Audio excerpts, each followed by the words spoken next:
मिरजेत नशेखोरांचा उच्छाद, देशी दारू दुकानासमोर इसमावर धारदार हल्ला, गंभीर जखमी। मिरज शहरातील वैरण बाजार परिसरात नशेखोरांचा उच्छाद पुन्हा एकदा समोर आला असून देशी दारू दुकानासमोरच एका इसमावर धारदार शस्त्राने निर्गुण हल्ला केल्याची धक्कादायक घटना घडली आहे। सायंकाळी सुमारे 8च्या सुमारास झालेल्या या हल्ल्यात विनोद आयरे वय वर्ष 32 राहणार बुधवारपेठ पाटील गल्ली हे गंभीर जखमी झाले आहेत। मिळालेल्या माहितीनुसार वैरण बाजार परिसरातील देशी दारू दुकानासमोर विनोद आयरे उभे असताना 3 ते 4 नशेखोर तेथे येऊन त्यांच्याशी वाद घालू लागले। किरकोळ कारणावरून सुरू झालेला हा वाद क्षणार्धात हिंसक वळणावर गेला। संतापलेल्या नशेखोरांनी ब्लेडसारख्या धारदार शस्त्राने विनोद यांच्या चेहऱ्यावर व मानेवर सपासप वार करत त्यांना रक्तबंबाळ केले। गंभीर जखमी झाल्याने ते जागीच कोसळले। हल्ल्यानंतर आरोपी तात्काळ घटनास्थळावरून फरार झाले।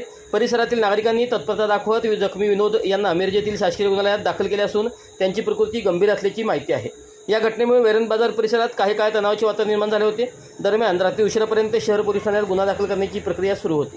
हल्ल्याचे नेमके कारण अद्याप अस्पष्ट असून पोलीस आरोपींचा शोध घेत आहेत।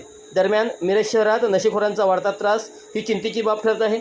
हातगाडीवाले, छोटे व्यापारी तसेच सर्वसामान्य नागरिक यांना अशा टवाळखोऱ्या करून वारंवार त्रास दिला जात असल्याची तक्रारी वाढत आहेत। या पार्श्वभूमीवर पोलिसांनी तात्काळ कडक कारवाई करत अशा गुन्हेगारांचा बंदोबस्त करावा अशी तीव्र मागणी नागरिकांतून होत आहे।